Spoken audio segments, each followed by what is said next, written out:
All right. If you're hearing me, that means you are in the webinar early. And so I'm going to tap dance a little bit here as attendees are logging in. There are a number of you on your way in or in. So I will start by saying everything's right. So just hold tight and give a few more seconds for people to get in. Okay, I think that's enough time. I see a bunch of you piling in. So let's get going. This is how to switch careers into data analytics in 2021. My name is Adam, and I'm going to host today. I'm with Tessellation and Data Coach.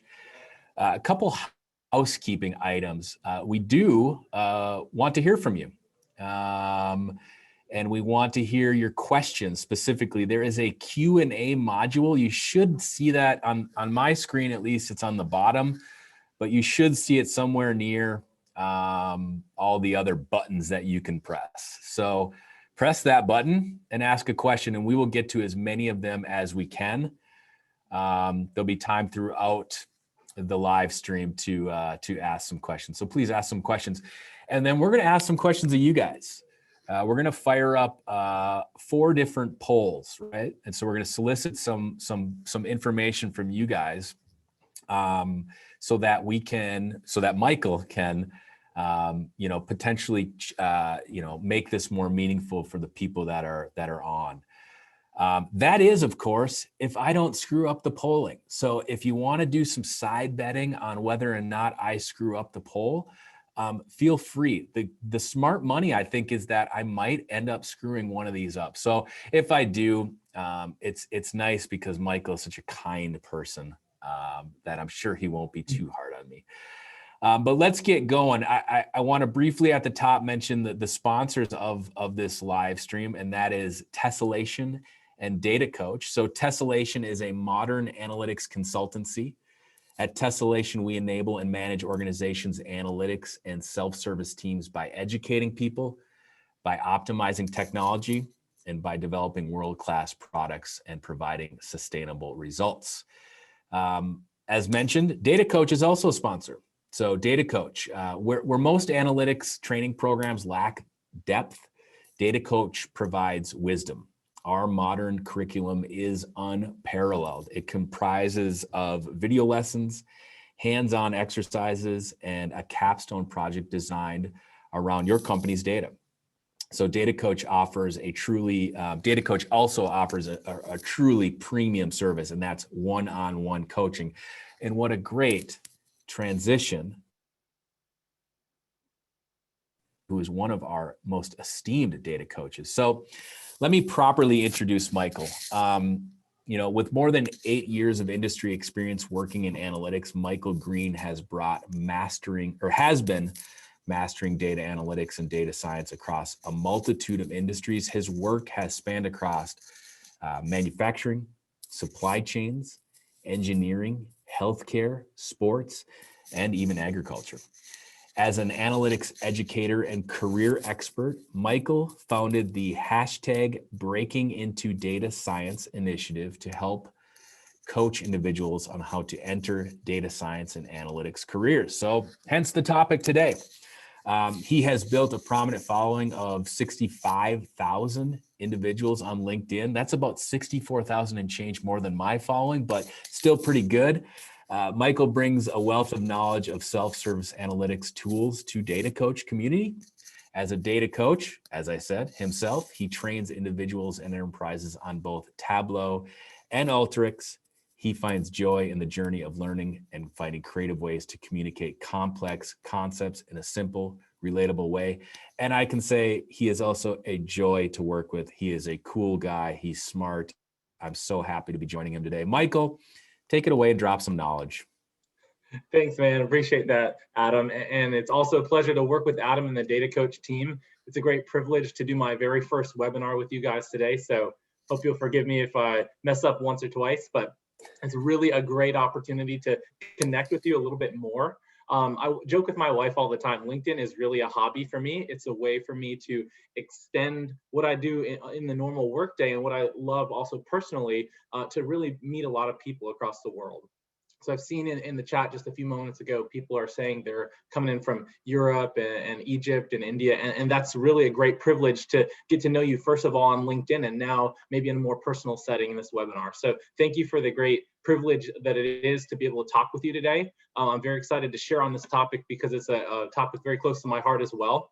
I've been through a very long and arduous journey of getting into data analytics and data science. And so I've stumbled into many learnings along the way, and also met a lot of people who have been going through similar journeys. And I felt like it would be a good opportunity for us to just talk about what's involved with kind of changing your career, particularly changing your career in data science and analytics. So we'll do a lot of talking on that today. I will have a few slides, but not much in the regard of slides. Mostly it's conversation, strategically talking about what do you want out of your career in data and how do we get you there? And maybe a little bit of hands-on demos as well in LinkedIn, looking at resumes and things like that. But first of all, like we always want to answer the question as we join a webinar like this, like who are we and why are we here? So we'll try to answer those questions first, and then we'll go on to the content for today's webinar. First of all, why are we here? Well, I think we're all here because we're interested in data. So everybody in the room has some exposure to what data is and what it means to you. But there's this huge job market for data, whether that's data science, analytics, business process automation, and it's booming, right? There's so much demand. Companies want people to solve problems with data. But there's a problem too, and this is what I write about all the time on LinkedIn. There's a big problem because people want to get into this job market and they encounter all kinds of obstacles to just jumping in and getting started. And so how do you get started, or how do you get to the next step in your data career is the big question, and something that's been really meaningful for me to think about over the years, because what I love is to work with data and people to solve problems. And I think that's probably why all of you are in the room here today. So the problem here that we're trying to face is, well, a lot of people want to get into data. A lot of people are upskilling. A lot of people are trying to get hired and get experience. But what happens when we realize we've been bitten by the data bug? We really want to build a data career, and we want to get to the next level, but we realize there's obstacles. For example, there are a lot of people upskilling in data. There are a lot of people going after the same jobs in analytics or data science jobs, for example. And so how do we kind of cut through all the hype, all the noise, and all the distraction? Because there's a variety of ways that you can pursue your career in data. So really what I want to answer today is, how do we get clarity on building our career in data? But before I do, why would we build a career in data at all? I mean, that's an honest question, right? For me, it was a mixture of passion and practicality. Like, I was in a job, and I'll tell you more in a few minutes, where I didn't really enjoy the content so much. I loved the people I worked with. I loved the company I worked with, but I realized I was in the wrong industry, in the wrong field. And so I got into data because that's what I found I loved to do. Whenever I got a new spreadsheet or saw a new set of information that I could analyze and help people make a good decision, I was all over that. So for me, it was partly passion, wanting to solve problems. But then also there's a huge amount of job demand, right? So you can support yourself, support your family, enjoy, making your passion a career. And I think that's a realistic hope in the data world. I think it's a really great intersection of kind of personal passion and practical career and job. So you can also make such a difference. Depending on the problems you're working on, you could be saving lives. You could be improving people's lives. You could be helping people improve efficiency in how they do things. And so really what I love is being able to make a difference for people by using data to solve problems that they couldn't solve otherwise. And so that's my motivation, but I'm sure everybody here in the room has their own motivation for why you're interested in data, and particularly thinking about, I want to build my career in data. Maybe this is your first time kind of thinking about taking a fully focused data job, or maybe you're already in the data world and you want to level up and specialize somehow. And either way, even if you're just curious and you're really not focused on a full-time data job, that's fine too. This webinar is for you because it gives you kind of a clarity, and that's the goal today. Our goal is clarity. How do you build your career in data? And I want you to feel like there's no obstacles of a lack of clarity. So you know what your next step needs to be, and the next step after that. And it might take weeks or months, or in some cases even years, but if you have a clear plan, you know exactly what to do next. Now all the hype and the noise are gone, and you're just focusing on executing, and you know that you're doing what it takes to build your career in data. That's something that I didn't have early on. I spent a lot of time unclear in my job search, and now I'm thankful to say I think that having clarity makes it a lot more enjoyable. So the goal today, one goal, if we have one goal from today's session, is for each person in the room to have clarity regarding what your next step in your data career needs to be and how to get there. And so Adam mentioned we have several polls today. The first one I'd like to pull up on the screen here. My question is, do you have clarity about your next career step today? And so you should be seeing a little window coming up. Do you feel like you have clarity? So think about this question for a second. Do you know what you want? Do you know how to get there? Do you know when you'll be able to take that next step? If you don't have crystal clear planning for your next step, that's what I want to help with today. I want it to be so clear to you what you want, how to get there, when you can realistically expect to get there, that you're excited about taking this next step in your career journey. And none of us knows the future, right? All we can do is set ourselves up for hopeful success as we build on our careers. And so my hope is that you will find clarity in your career journey. Now, here's the question. Do you feel like you have clarity in your next career step? That really refers to not, do you want 10 years from now, 5 years from now, in the next 1, 2, or 3 years, or less maybe, do you know approximately what job you're going for and how to get there? And so if you could answer this poll real quick. I don't actually know when the polling ends or how to display the results. I just ended it there, Michael. I'm not, let me see Great. there's a button that says share results. So I'm going to click that button. Sure. Yes. Okay. I see it on the screen. Thank you, Adam. I did it. Sweet. So we have results here. Do you feel like you have clarity about your next step? Now, 27% of you happily said, yes, you have clarity. So thank you for still coming. I think there's plenty to talk about. We can share ideas today if you already have clarity in your career journey. That's awesome. And so no worries at all. Please don't feel like this webinar is not tailored to you. It absolutely is, because to me, it's a lifelong learning, right? So we're learning from each other. But I do notice that more than 2/3, really 3/4 of people have answered either no or they're not sure if they have the clarity they need to take the next step. And that's perfect, regardless of where you fall on that spectrum. This career webinar is focused towards helping you get crystal clarity in your next step so that you know what you're working towards and you get excited about that. There's nothing better in your professional life than knowing you have a plan and executing on it and being excited about that plan. And I want you to have that gift as you're thinking about what is your next step. So thank you for your results on that poll there. So really 3/4 of the room today, I think, would stand to benefit from more clarity in their next career step. Then 1/4 of us can maybe share in the comments or the Q&A, share some of the wisdom that you've learned in taking your career steps and what your next step is and how to get there. Because really it's not, like, my way is just what's worked for me. And some of that I hope is kind of transferable and is beneficial to you as well. But honestly, like, all of us have a different direction of attack here coming into data and making our mark on the data world. Everybody's got a different approach, a different background. And so really it's more than just one person's opinion. I hope that you see that on LinkedIn posts and wherever you're doing your research. There's just so many ways to approach this. So again, thank you for voting in that first of 4 polls. We'll have a few more in a little bit. But what I'd like to do now is, so why are we here? We want clarity in the next step of your career. Let me then introduce myself a little bit. Who am I? And then I want to talk about who I think that you are. But who am I?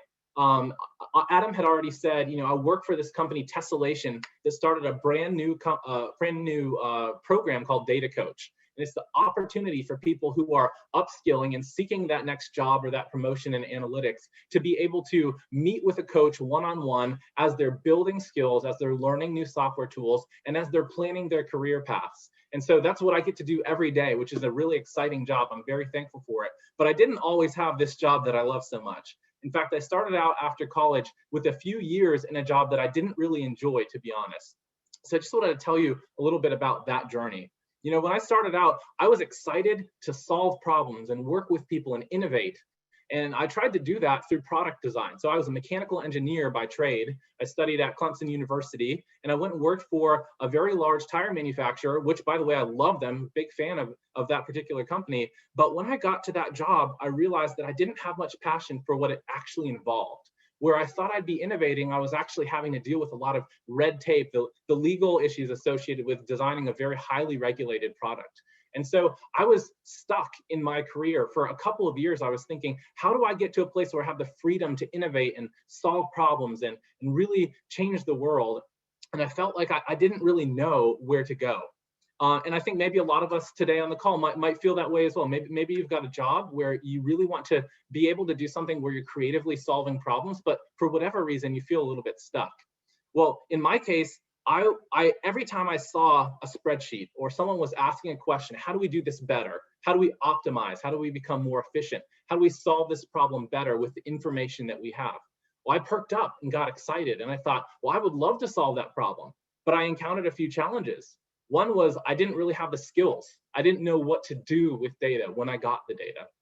Also, where from the vantage point that I was in, my role wasn't mostly focused on data at all. It was mostly focused on executing a well-defined process, and then there was just some copying and pasting in spreadsheets as part of that process. And so I felt really disillusioned with this idea that here I am as someone who's trained technically to solve technical problems. I love working with data, but I don't have the skills or really even the bandwidth in my job to really focus on solving data problems. So as I started to learn about what's out there and started to realize, hey, there's this whole world called data science and analytics, and people spend their entire careers solving problems with data, uncovering insights, making better decisions, predicting what might happen given certain scenarios.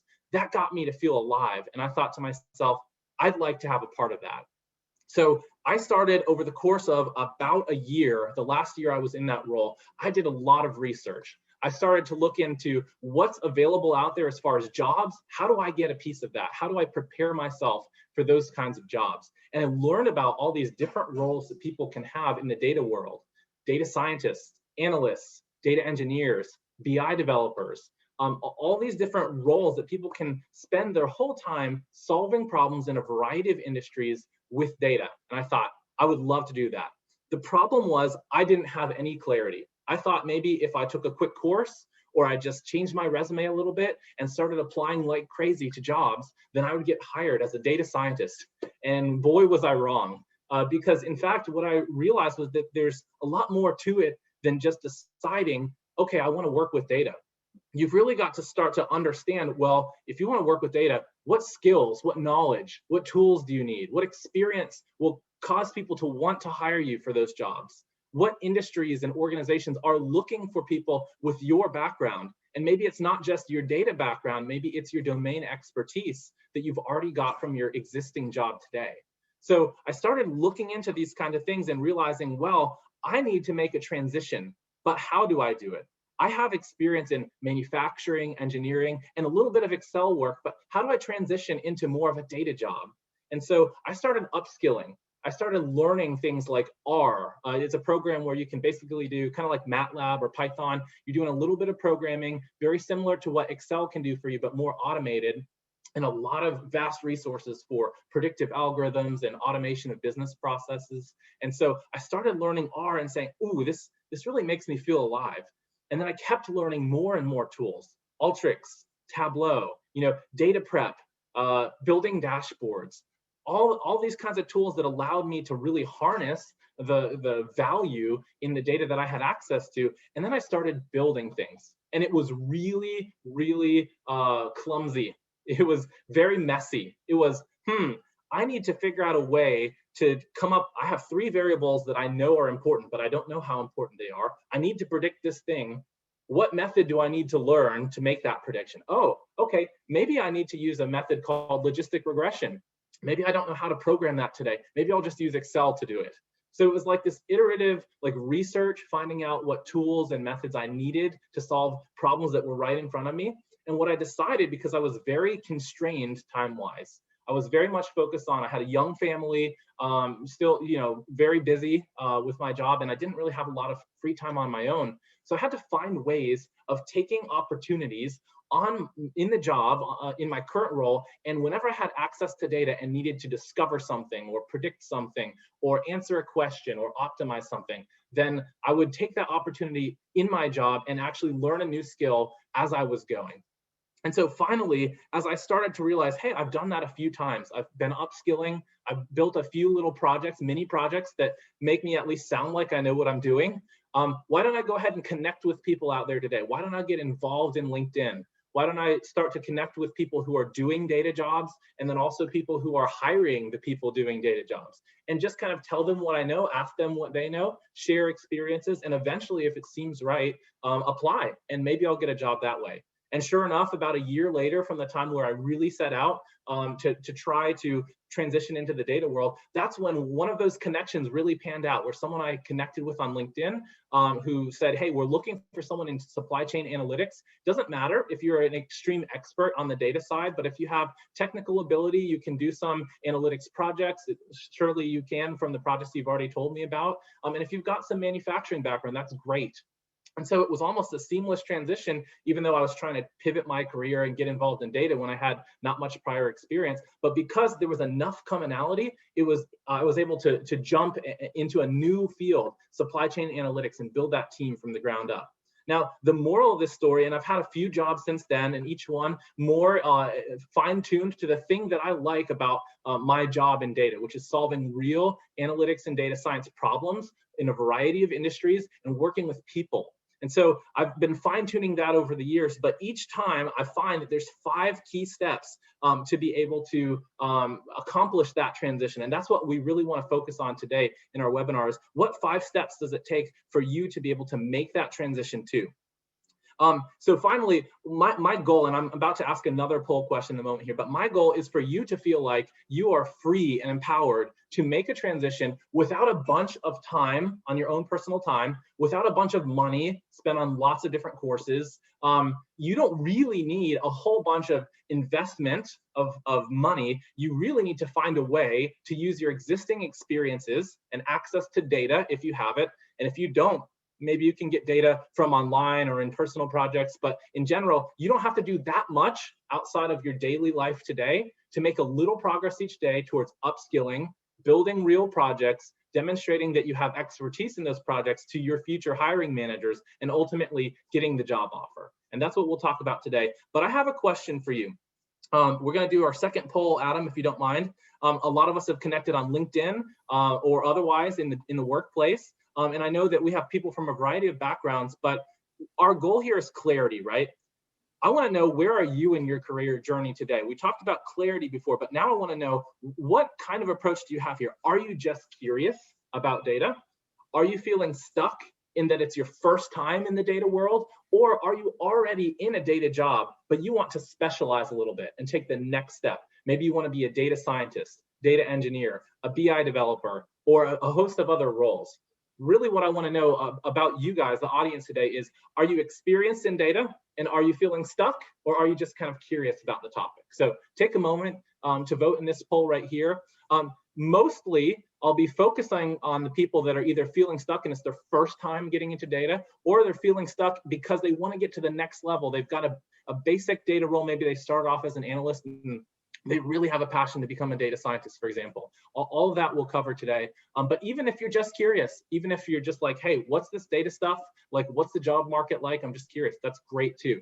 So curious what your answers will be on this poll here. All right, look at that. So we have some people that are just curious about the topic, a whole bunch of people who are breaking into analytics but feel stuck for the first time. So that they've not got a data job, they've got a full-time job somewhere else. And they want to become full-time or nearly full-time in a data focus. And then also a number of people who are data professionals today, but want to take the next step and specialize. And really the middle category, where 2/3 of our audience today are in, is, I want to make my first break into analytics. And that's perfect. That is the primary target audience for today. But even if you're just curious, or you're trying to specialize with your next step in data, all of that is also a focus for us today. So I think that this 5-point process is the same for each type of person, each type of approach that you might have. And so I hope that this will benefit you regardless of where you fall on that poll. Thank you so much, Adam, for that second poll. So what are we going to cover today?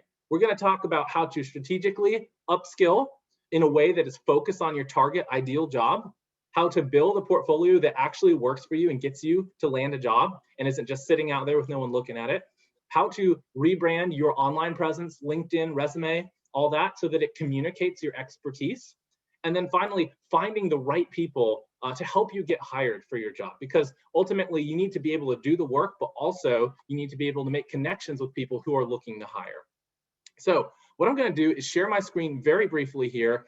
There's not a huge PowerPoint, but there's just a few things I wanted to mention. And the first thing here, the main theme of our content today is the 5 pillars of breaking into data science. And when I say data science, I use that term loosely. It could be analytics, it could be reporting, prescriptive, predictive. If you don't know what those words mean, don't worry. I'm talking about the broad spectrum of using data to make informed decisions and improve things, solve problems, right? And so there's really 5 pieces to breaking into this field of data. And let's go ahead and I'll share screen here. Let me know, Adam, if you may, let me know if you can see this screen right here. We got it. Okay, cool. I told you a really quick story of my career background, right? And I hope I highlighted 5 things that I had to do. And I believe talking to hundreds and hundreds of people who make the same career switch, they also have to do in order to accomplish this transition. So what are the 5 pillars of breaking into data science? Number 1, explore. Now you might think, oh, this is obvious, right? Explore, of course I'm gonna explore. No, this is intentional exploration, discovering what is out there in the data world, in the job market, and also what you want. That's very important because it'll inform everything else you do. And these 5 things don't have to be done in this order, but certainly it'll help if you're basically going in this order, but we can kind of iterate through them at any time. So explore, what do you want? What's out there today? Next, study. Pick an ideal job, maybe 3 to 5 examples of postings that describe the ideal job that you want, and gain the knowledge or skills you need to get hired for that ideal job. Counterintuitively, specializing in and focusing on one specific type of data role in a specific industry, maybe even a specific geography, is actually very helpful to improving your chances of getting hired. So we'll talk about that. Hey, Michael, yes. Is it possible to zoom in and maybe go into slideshow mode so we have a better view of this? Let's see here. Let me know if, does that help? That helps, yeah, thank you. Excellent, thank you for that, Adam. So let's say we've explored, we know what we want, we've studied, we've upskilled, we've gained the knowledge that we need. Now let's build, let's create mini projects that give you valuable experience and talking points for your interviews. So really, I think of whenever you work a job, you're getting income in 2 ways. You're getting paid, hopefully, but you're also getting experience. And that's not just good for you, although it is good for you in that you're able to technically perform job duties, but also it gives you talking points that you can use when you're discussing with your future hiring managers what your expertise is. So you're gonna build projects on the job today or on your personal time, quick, easy projects that help you gain just enough experience to start to understand how to solve problems in the analytics world. Then once you've got that basic experience, you've got knowledge in the field, now you're gonna market yourself through your personal brand, which is basically your reputation to people, whether online or otherwise. Your resume, which is, I would say, is even of lesser importance nowadays than your LinkedIn profile. So your resume, LinkedIn profile, and generally, how are you becoming a thought leader online? And then finally, how you connect with people that want to hire you. And so there's really some nuance to this. You need to connect with people who are doing the job you like today, their managers and their directors, and ultimately start conversations with all of those people around what problems are they solving, and also, are you interested in those problems and can you help solve them too? And so if you can follow these 5 steps, exploring, studying, building, marketing yourself, and connecting with people, then you're well on your way to being prepared when that perfect job comes up and is posted on LinkedIn or otherwise, you're ready to apply. So this right here may take you weeks or months to be at a place where you're prepared, but as soon as that job comes up, when you're ready, then you know how to connect with the people. You also know how to submit the right application that people are really going to notice and hire you. So what I'd like to do is ask you another question. Which of these 5 pillars resonates the most with you and what you think you're going to do next in order to succeed? So do you think you need to focus most on exploring, studying, building projects, marketing yourself, or connecting with the decision makers that may eventually hire you? And let's take a moment and answer that question. I'm very curious to hear your thoughts here, because really all 5 of these components are necessary in order to get a job, but you can do them in any order that you like. And often there's constant iteration. You know, when I was making my career move, I was constantly going back between reading articles about what's out there in the data world, connecting with people on LinkedIn and seeing what they do for their jobs, but then also building on my own skills in R and Alteryx and Tableau and Data Robot and Python. And really iterating between where am I going to focus my skills and my upskilling versus where are the jobs that I want and what are the people that I admire in the data world doing as well. So go ahead and let me know, Adam, if you don't mind. Ah, nice. So we've got a nice like normal bell curve here. We're right in the middle. Most people want to be learning how to build, and we're going to focus there today, in fact. Then we've got people that either want to be studying upskilling, learning about the tools, studying the job market, or marketing themselves appropriately to be hireable. That's great too. We're going to do some focus there. And finally, not as many people saying exploring or connecting is their priority right now. That's totally fine. We'll still hit on some highlights because I think those are essential steps too, but we will focus most of our time today on the building aspect. So thank you for that excellent feedback. I can't imagine a better like bell curve there for the meat of our content. So that's perfect. So what we're going to do is I want to think with you for a moment. Who's going to hire you in the data world? And whether you're experienced as a data professional or whether you're coming in from some other industry, marketing, legal, engineering, finance, supply chain, what have you. If you're thinking about who's going to hire you and why, people want to hire people that they trust to solve their problems in their industry at their organization. Nobody's just kind of floating around and saying, hey, I'd like to hire a data enthusiast. You know, someone who's dabbled in R a little bit, Excel, and they're just generally curious about everything. I doubt many people are willing to spend money on that type of persona because there's just no idea whether or not that person's going to solve their particular problems and return their investment. So really what people are thinking when they post a job, and let's reverse engineer this a little bit. Let's think from a hiring manager's perspective. When you see a job online, then why did it get posted there? Well, someone has a very specific need. They have a very specific industry they serve, a specific organization. Let's say supply chain. And let's use as an example, Home Depot. Okay, so Home Depot, they sell a lot of products. They have a big supply chain. They have a lot of data behind their operations. And they need specifically analysts who understand the basics of a supply chain and how to get products from the warehouses to the right customers at the right time. People who understand that basic business process and also are good enough with handling data, whether that's in Excel or SQL or Python, these tools that you may learn about later, or Tableau.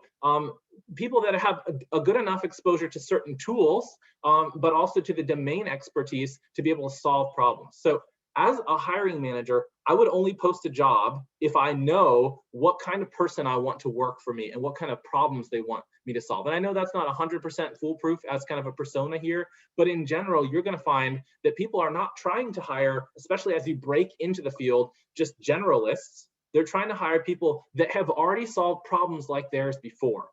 And so let's quickly we're going to talk about each of the 5 pillars here. We're going to focus on building, but what we're going to do is think from the hiring manager's perspective. How can we convince someone to hire us? Because ultimately, getting a job in data is the way to get significant experience in data. We can't just continue to upskill on our free time and study data on our own forever, right? You need, in order to make this a sustainable, lifelong learning journey, you've actually got to jump into a full-time job in data and get started. And you can convince someone to let you have that first role using these 5 steps. But ultimately, your goal is to get that experience by having a data-focused job or a data science or whatever specialty you want. So let's talk about the 5 pillars, and we're going to focus on the building. But let's go ahead to our first one here. Explore. I know most people didn't say this was their priority, but I have to highlight something.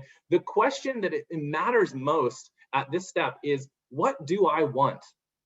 Okay, so it's important for you to have a general enough knowledge about what's out there in the data world, what kind of jobs are in demand, what kind of work you like and don't like, so that you know what kind of job you actually want. I have met many people who have been unemployed for a long time, and I don't want this for them, but it's largely related to the fact that they know they want to work in data, but they don't know exactly what they want to do with data. And that's fine. That's totally okay. But the way to start the ball rolling so that you actually get hired and then you can fine tune your interests over time is to focus on what is the best fit of an industry or organization that you would most be passionate about serving with data. Yes, I think, Adam, you might have a question to note here. Yeah, can you zoom in again? Absolutely. Oh, I'm so sorry, guys. No, Yes, thank no you. problem.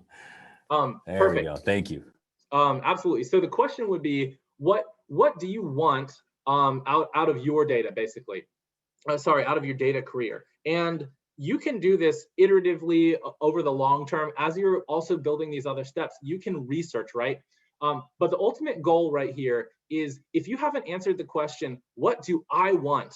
Then you're not going to be able to know what software tools to use, what projects to pick, what people to connect with, because there's just too many out there. And so if I can drive one point home here is everybody needs to have at least a slight focus on exploring what's out there and what do they want. Because if you don't have a laser focus, then your chances of getting hired are going to be much slimmer. So that's step one. Does anyone have a quick question about exploring and kind of picking their ideal role? Well, there was a question that comes in that I think is pertinent to this. We had someone ask, why are most job roles looking for experience, even if the job they post is for junior or entry level?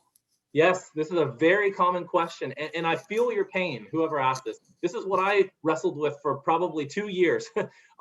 It's because they're actually indicating the pain point they have.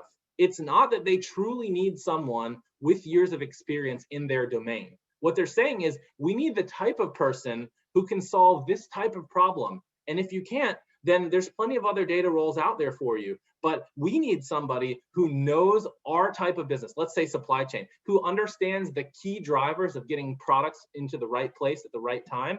And so they're going to be open-minded about their actual stated qualifications on the job posting, right? But what you need to do is realize they're looking for a certain type of person. Okay.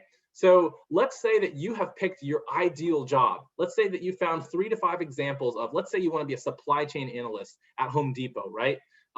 Or something similar, right? A product company, you want to be a supply chain analyst. Like, what does that job require of you? Well, you can look at the job posting. You can search for people existing online who have that role today and see what kind of qualifications they have. And just as an example, right before the call today, I was thinking about this thought experiment and just searching on LinkedIn for sample introductory analytics jobs. And one was supply chain analytics at Home Depot. I found someone who has that exact title on LinkedIn just by searching people on LinkedIn and saying supply chain analytics at Home Depot. And this exact lady, she listed things that she works with on her biography, on her profile page. And it was like Tableau and SQL and Excel, right? And so if you start to note people that have these types of jobs and what they're doing today, what tools they're using, what problems they're solving, she started to go into detail regarding what problems she solves every day on her job. If you can note from both the people on LinkedIn as well as the job postings on LinkedIn, what trends there are as far as what types of experience, what types of tools they're looking for,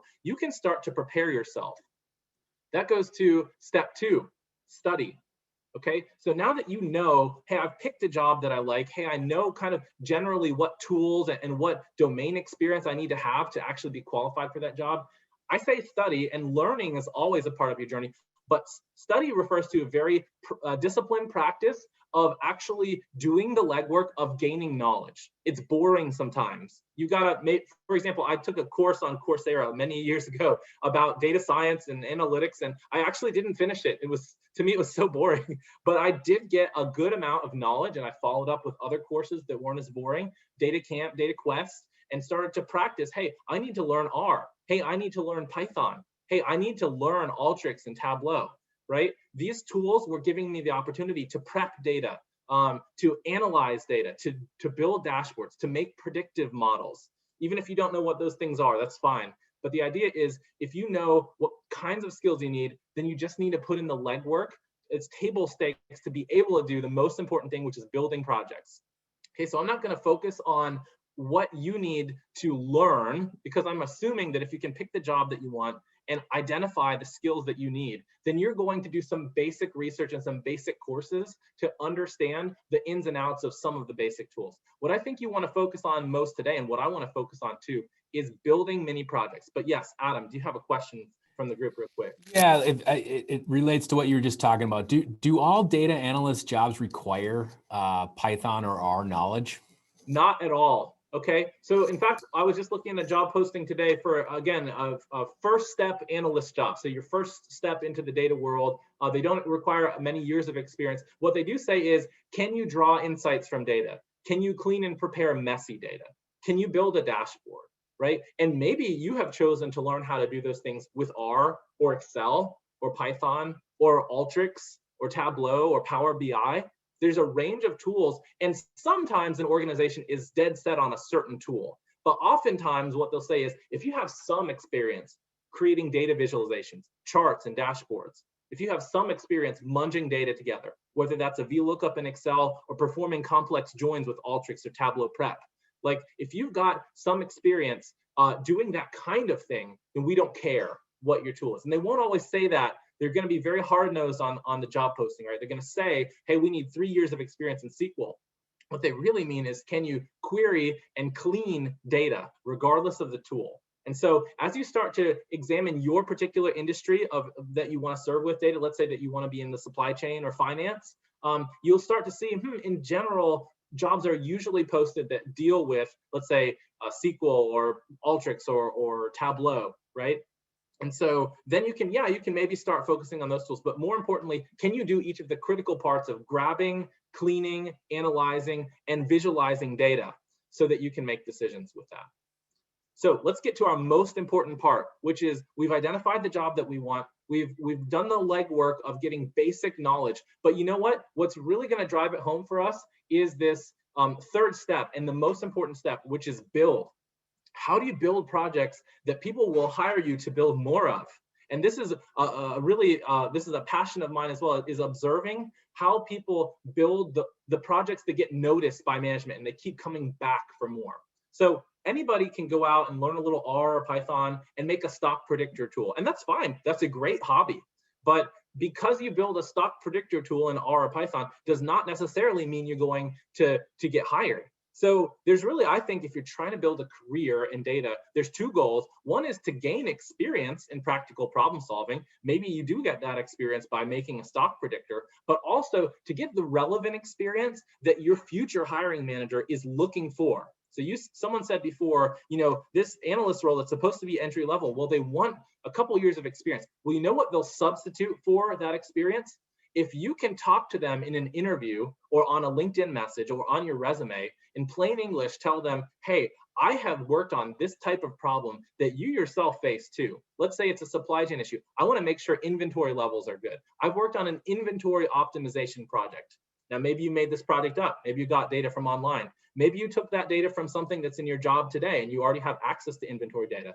But you say, hey, I did this project and I solved X problem. I either uncovered an insight or I optimized how our business process runs, or I made a dashboard so that decision makers could better move forward with the decisions they have to make, right? If you can say to the hiring manager, I did this project that's very much in line with what you need done today.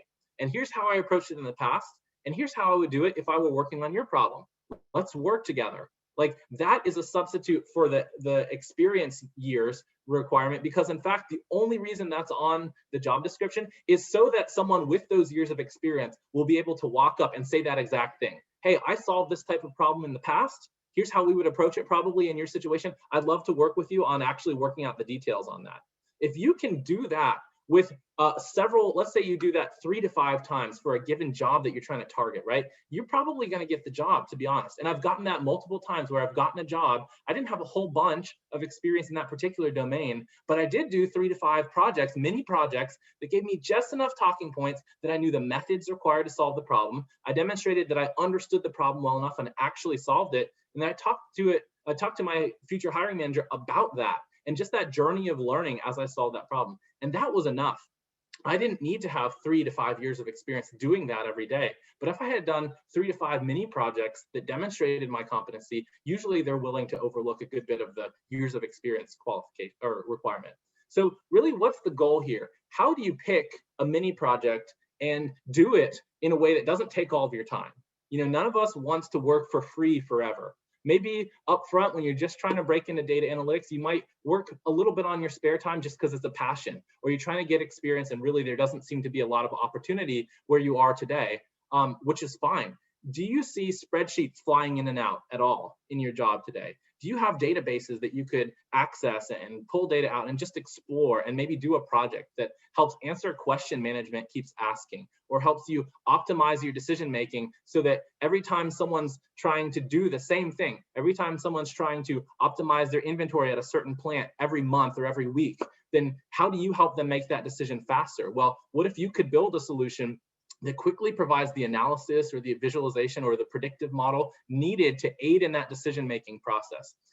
What I'm trying to say here is you have the freedom, you have the ability, whether on your job today using any data you can access, or on your personal time using any data you can access online. It's literally an open book. You have the freedom and the ability to decide, my new role that I want a month, a year from now, 2 years from now, that role solves this type of problem typically. I'm going to go out of my way to find data or a problem in that domain. And maybe it's in your job today, or maybe you do it on your free time a little bit, but it doesn't have to be a huge project. You just find some data, do some basic analysis, and then be able to synthesize in your words and in your resume or your LinkedIn profile what you accomplished in that project. The goal is to get a few reps in here where you can solve real problems and talk about that to hiring managers. Now, the problem that you pick, the project that you do is going to vary by industry, but the pattern is all the same. If you can get some basic experience clumsily solving a real problem and coming up with some findings or results that helped you to learn, and then you can communicate that to a hiring manager or even your current manager looking for a promotion or job change, then you're going to be very marketable. Yes, Adam. Yeah, good question that just came in. They're all great, by the way. No value judgment on each question. And there's lots of them, so I'm trying to get to as many as I can. But what's the best way to find a problem statement to start a mini project on if you've never worked in the relevant field? Sure. Okay. First of all, it's helpful if you know the field that you want to be working in. Maybe you've worked in, let's say, finance for a while, and you know that you keep doing these same, really basic, copy pasting in spreadsheets to create these monthly reports, and you want to do something better. You want to provide more insights, build a dashboard, automate the flow of data, whatever it is, right? Think about, there's two things. First of all, research generally online, what kinds of problems are solved with analytics or data science, period. Go and do some Google research for a couple of hours and just what kinds of problems can data science and analytics solve in X domain that I care about? That's step number one. Step number two is, especially if it's related to your current role or industry, notice what are the pain points? What is causing problems for you today? Are you having to do all this really backwards process in your business process, because you don't have access to the data or you don't have the tools to do analysis, you're really doing a roundabout method of coming to an answer or making decisions, and it's really frustrating you. It takes a lot of time, a lot of effort. It's not data driven, right? If you've got pain points like that where you wish you could solve it with good quality analysis that's repeatable, maybe even automated, maybe it's an interactive dashboard, maybe it's a predictive model, right? There's all these things you can do with data.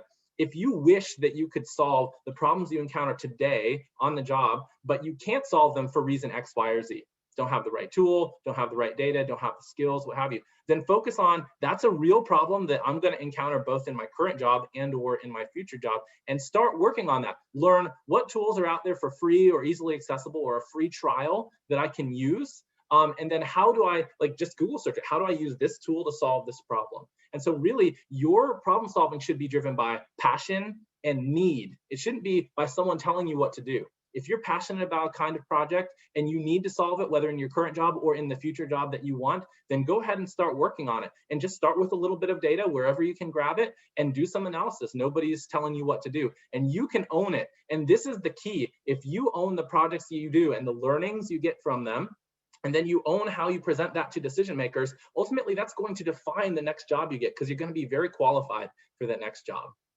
Okay, I do want to quickly move forward because we don't have much time today. I'm going to hopefully have more sessions like this where we can really get detail on some of these topics. Hopefully every month or two, we'll look to do another webinar.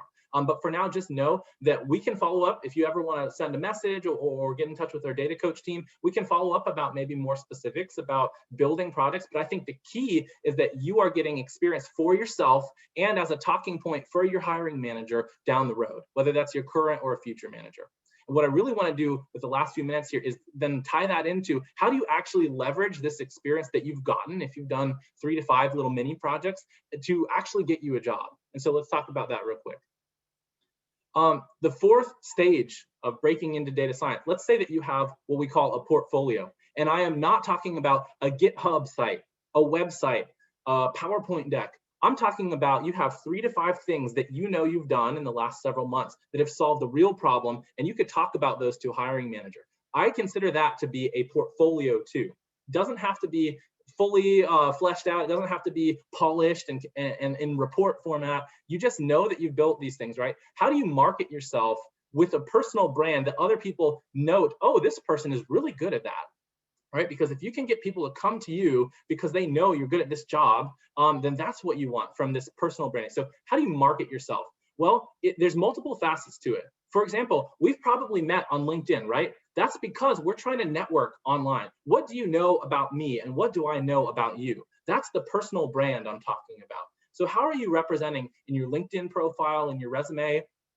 What projects you've worked on in the past that are relevant to the job you want, what outcomes you achieved, whether it was you saved time or money, you made a better decision, or you just learned a certain method that's really going to serve you well in your next job. If you can communicate in plain language what you did in these experience projects, these mini projects, and ultimately how that's going to help you in your next job, then that's what you want to be marketing. And when I say marketing yourself, it might be as simple as updating your resume. It might be as simple as updating your LinkedIn profile. Many times it's writing little snippets of the journey that you're taking on the LinkedIn feed. You probably see me post every day, a couple times a day. As I'm learning something or as I'm doing something, I feel like if I can also share that with other people, 1, it may help them. 2, I may get insights from them that help me learn more. And 3, people will start to say, oh, this guy really is immersed in the data world. He really knows what he's talking about. And so as you're starting to demonstrate, whether through your LinkedIn profile, your resume, talking to people on LinkedIn through the direct chats, or even just posting information about what you're learning, think trends that you're seeing, problems in the industry that you care about that are not solved today that you think could have a better solution. All that stuff can kind of fuel your personal brand and actually sometimes bring your hiring manager straight to you. Yes, Adam. Michael, question from a attendee. Any recommendations for marketing yourself to specific companies? Obviously networking, but I've also heard that it's helpful to like, comment on their LinkedIn posts, etc. Absolutely. And actually, I'm going to segue that right into Connect, because that's what you do. Once you have the ammo, right? You've prepared yourself with experience, talking points. You've marketed yourself online to where if someone visits your profile, they know what you're about and what job you want, right? So how do you connect with the hiring managers? Did you know it's 100 times more effective to reach out directly to a hiring manager and have a conversation, and then maybe they're interested in considering you for a job, than if you just blindly submitted a resume to an online portal? There's all kinds of articles about this online as well. What I recommend is, yes, you need to have job descriptions there to know what jobs exist, but I would actually recommend finding decision makers. And actually, let me demonstrate real quick on LinkedIn for you here what I'm talking about. Let's see if LinkedIn's still logging in for me here. Let's say I wanted to be a supply chain analyst at Home Depot, just that example from earlier. And I'm going to focus on, and I know we only have a few minutes here, so I'm going to go quick. I'm going to focus on job postings for now. Okay, so here's a supply chain analyst job. It tells me what the job's about, what kind of skills people need. It actually doesn't mention much about a specific tool, and it doesn't have that high of an experience requirement here. So really, you can start from the ground up here if you have basic data skills here and maybe some domain experience. Now, if I wanted to connect with the people and not just throw my resume over the fence by clicking apply now, wherever that button is, apply now. What if I wanted to connect with the people? Okay, so yes, you can connect with the company page, but people that are managing the company page aren't really going to be your hiring managers. So maybe instead of searching for this job, now let me go and search for people that have this job. Okay, and so there's lots of people that today have this job. Let's look at this lady right here. She's got this job, supply chain analyst at Home Depot. She's telling you right now, this is an open book test. She's telling you what she does on a daily basis and what would make you a good coworker there. If you know SQL, if you can use Python or Tableau to create some basic dashboards, if you're sending basically if you're sending automated reports to people, like those are some things that she does. And so if you can find her, well, then also maybe you could find, I'm going to go back a moment here, maybe you could find not just the person in that job, but let's go director of analytics. This would be probably the manager or the manager's manager over that job. Here's a bunch of people at Home Depot that are a director of analytics in supply chain. What I recommend is you find everybody in the job today, everybody who's a manager, senior manager, director, or VP over them. And for specific companies, you target them, you connect with all of them. You blast them with connection invitations. You go comment on their post. You like their post. You say, hey, I'd love to have a conversation about what you do on a daily basis. It's really fascinating to me. And as people bite and engage in conversation with you, eventually you can present your interests as well. But don't put the cart before the horse. Don't just lob your resume over the job posting portal. Instead, connect with everybody you can find who's in the job today, managing the people in that job today, and start real conversations. And I promise you, I think I've gotten every single job of the last 4 or 5 this way. It's not been by lobbing my resume over the fence. It's been by, hey, I like this job. I'm going to go find everybody at this company that works here or manages the people that work in this role. I'm going to start conversations, get to know them, and ultimately, because I've done the other stuff, to prep myself to pick mini projects, to demonstrate my learnings through what I've achieved in those mini projects. I have plenty of conversation topics that I can start with these people. So connecting to people and ultimately winning them over is the final key to the 5 points of breaking into data science. And only after that are you really prepared. Yeah, you can apply sometimes online, but really I think a lot of the good jobs are by connecting with people who do the job today or are hiring for the job today. I know we have about 4 minutes left. So what I want to do real quick, I want to take any last questions. Hopefully what we've covered, and I know we've had so little time today, you think, oh, it's an hour. Well, this is a very broad topic, right? So what we've really tried to cover today is as follows. So basically, let's talk about our 5 pillars, right? So we've got exploring, finding out what you want to do, studying the tools or methods that you'll need to get a basic exposure to your special direction in data science, whatever that might be, picking mini projects that you can do on the job or on your own time to demonstrate competency, then showing other people through your LinkedIn profile, your resume, or just posting on LinkedIn about the things you learned in these projects. And then finally, connecting with the right people, the decision makers, as well as the people who are in the job today, to continue refining your knowledge and also to build relationships that ultimately, as people get to know you and trust you and understand what you're about, they're gonna wanna hire you too. So Adam, I know we're at the end here. Do we have time for maybe 1 or 2 questions left? Yes, we have a poll. Here's the thing. Do you have more clarity now than you did before the webinar? That's what I would like to know. And no offense, if you don't, let's meet again. Let's meet one-on-one. Let's talk. Maybe you could talk to me or our team if you want to know specifically what to do next. But I think that if you think in the context of these 5 points, where do you need to focus? Where should your efforts be in the next week or month, right? Is it upskilling? Is it building projects to convince people you're hireable? Is it connecting with the right decision makers? But let's see. Cool. Okay, so most people have more clarity. Great, I'm so glad. That was the goal. If I can give you the gift of clarity, whether today or 10 LinkedIn posts from now or a conversation down the road 2 months from now, then that's my goal. I hope that today you feel inspired that you can make the transition. It's not an if, it's a when. If you are willing to put in the work, you're willing to do these 5 things, explore, study, build, market yourself, and connect to the right people, you can make that transition into your dream data job, whether you're coming to data for the first time or you've been in data for a while and you want to specialize. Regardless, you have the tools available to you, and I'm happy to talk through details at any point about those tools. Any final thoughts here, Adam? Your last point on connecting directly with the hiring managers, I want to just signal boost that one a little bit, because that answered a good amount of questions that came in on how to market yourselves. And I think you nailed it with that one. So good on you Cool. for that. I will just wrap up by thanking you, Michael. You exceeded expectations. Oh, thank you. So well done. And that last poll result, yeah, that was you'll have to crunch the data, but I think you had a exponential improvement. And so much more people are sure of where to go. Keep an eye out, everybody, for more live streams that we're going to do, more webinars on the Data Coach site and on the Tessellation site. Thank you all so much. A lively chat. I wasn't able to follow all that. Lots of great questions. And we'll just pick up the conversation next time. Thanks, Cool. everybody. Thanks, everybody. See y'all.